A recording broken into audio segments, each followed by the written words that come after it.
So in today's video, we're going to talk about the proper way of handling issues in your community association.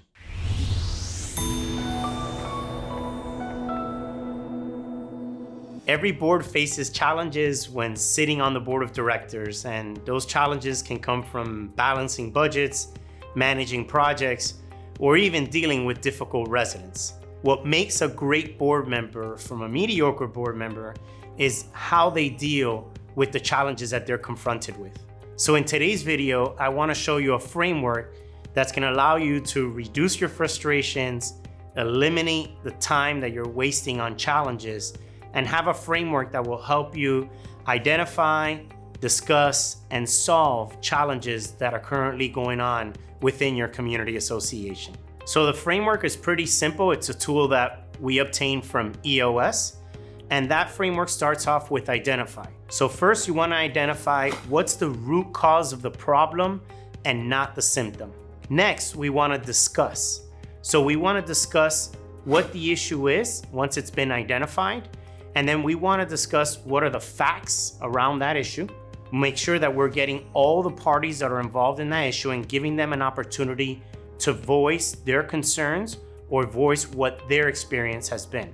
Lastly, you go into solve.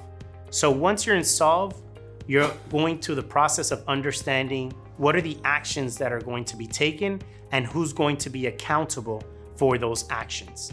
So let me give you an example of one of the situations that sometimes occurs in management office.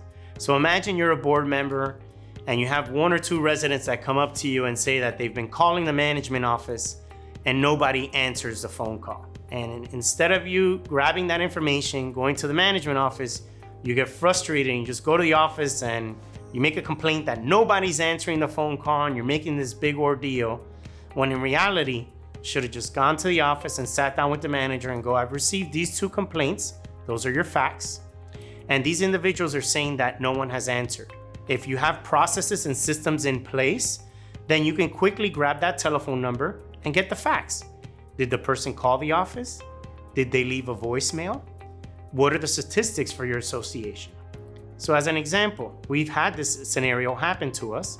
And when we pulled the data showed that the office was picking up 94% of the calls. That one particular number did call twice, and it was part of that 6% that missed. However, they never left a voicemail and they never sent an email. So how do we solve this problem? Instead of the board just getting irate and getting upset with the entire team, it's saying, okay, 94% is a reasonable pickup ratio.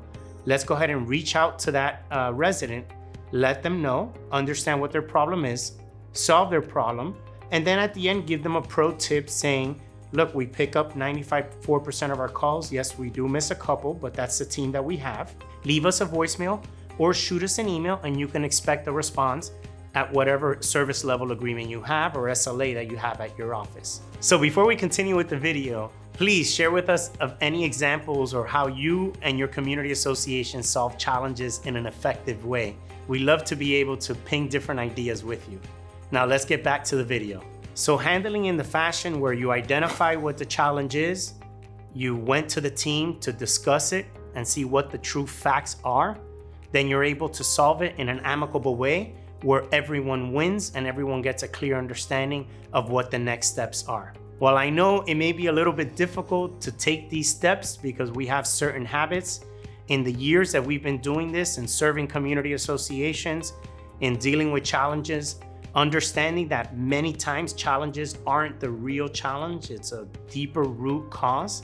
When we're able to take these steps, we realize that both parties come out winning from that approach. If you have further questions on how to deal with challenges within your community association, or you realize that you don't have the data or the processes in place to be able to get those facts, I welcome you to visit our website, managedbyaffinity.com, so we can share with you some of the pro tips that we implement within our community associations. Make sure to subscribe to our YouTube channel and hit that thumbs up. I'll see you in our next video.